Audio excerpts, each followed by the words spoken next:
Welcome back to Boating with Fraser. In today's video, I'm going to show you how to install cavitation plate on your outboard, how it works, why it's important, and how it can make a big difference to power on your engine. I've got two cavitation plates here, a black one and a white one. They're the same, so I can switch between whichever I want to use, depending on what color I'm feeling like on the day. But yeah, let's get into it. So before we get to mounting it, I'll really quickly run you through what a cavitation plate is and how it's beneficial to your engine. So these mount onto the top of the cavitation plate, and the idea of them is to create more of a surface area at the back of your outboard, allowing it to accelerate faster and lifts the stern up quicker when you pull out the water. Imagine when you're taking off on your boat, the back of your boat's going to want to bow down like that, and this will help keep the back of the boat up. So when you take off, it sort of gets you up onto the plane faster, just because there's more surface area here. These also stop cavitation. Cavitation is where air gets to your prop and it will start spinning but not actually pushing it because air gets to it. So these help prevent cavitation, and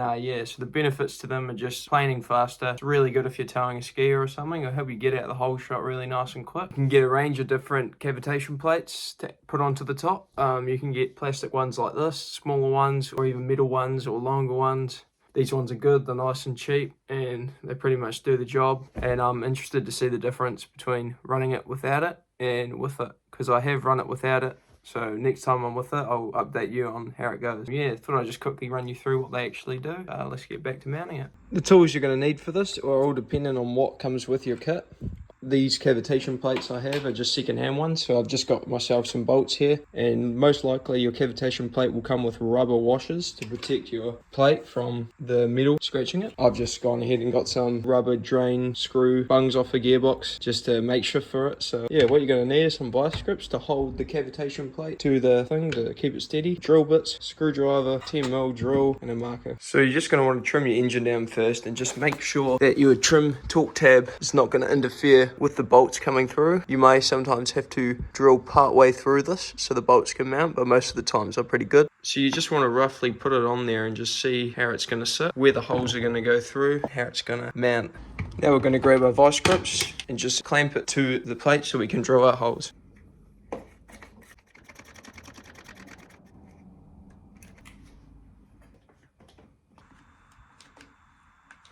Once you've got your vice grips on there, just holding it nice and steady, just want to try and line it up as best you can. Doesn't have to be perfect, just sort of tap it and get it as far as you can in line with the middle. Now we're just going to get a marker and mark our holes to drill. So we got one there, one there, one there, and one there.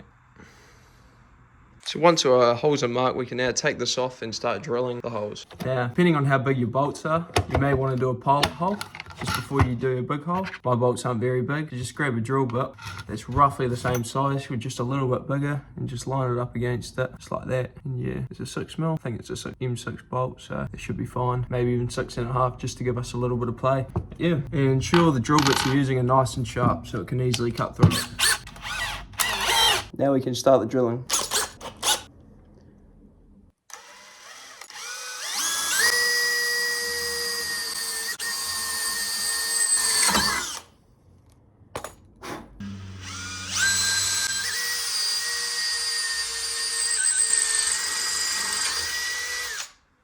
These corner ones can be a little bit tricky depending on how sharp your angle is of the bottom of your midsection here. Sometimes your drill bit can't get in there quite straight. If that's the case, you can always take off the prop and go in from underneath. Otherwise, just get a longer drill bit, I guess. But yeah, the Yamahas aren't too bad.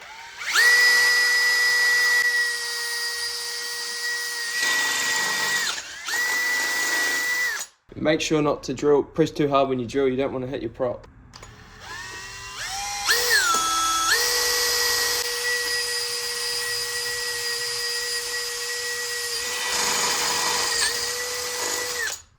If you do have to go on a bit of an angle, you can always come up from underneath and straighten up the holes. Now we have our holes drilled, we can now mount it. If your bolts don't line up, you can always drill a little bit more out. It's not going to matter. So to mount this, I'm just using a bolt, the washer first, then the rubber washer, a little drain screw, then a big washer, followed by a nut. So usually complete kits will come with 2 longer bolts and 2 shorter bolts. Pretty sure that the longer bolts go at the front because there'll be a slight lip like that. Yeah, so just use the bolts on wherever it suits nicely. So we're going to go bolt with a washer. Another bolt and washer.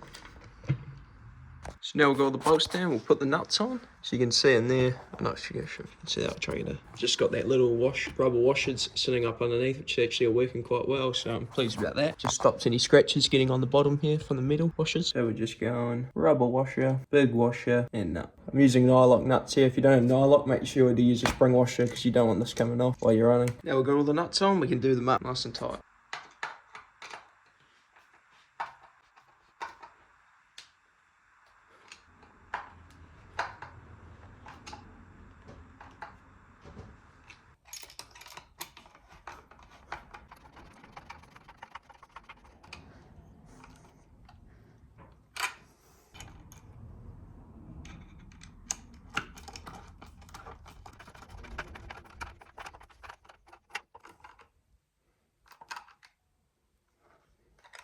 There we have it. That's how you install a cavitation plate on your outboard motor. Nice and easy and simple. Save your money getting someone to do it for you. It's just 4 holes and 4 bolts really, you know. Also just make sure that your prop isn't going to hit those nuts. Those bolts, just another thing to check, you know. You don't want that to be eaten your proper way, but yeah. We've got this other black one as well we can try on it as well if we decide to change. Let me know in the comments, do you rather the black one or the white one? I reckon the white one matches the boat, but then also the black one will match the transom and the propeller, but I kind of wanted it black and white, you know. I mean, we can switch it up and see how we go. Hope this video was helpful. Make sure to like, subscribe, and I'll see you in the next one. Peace.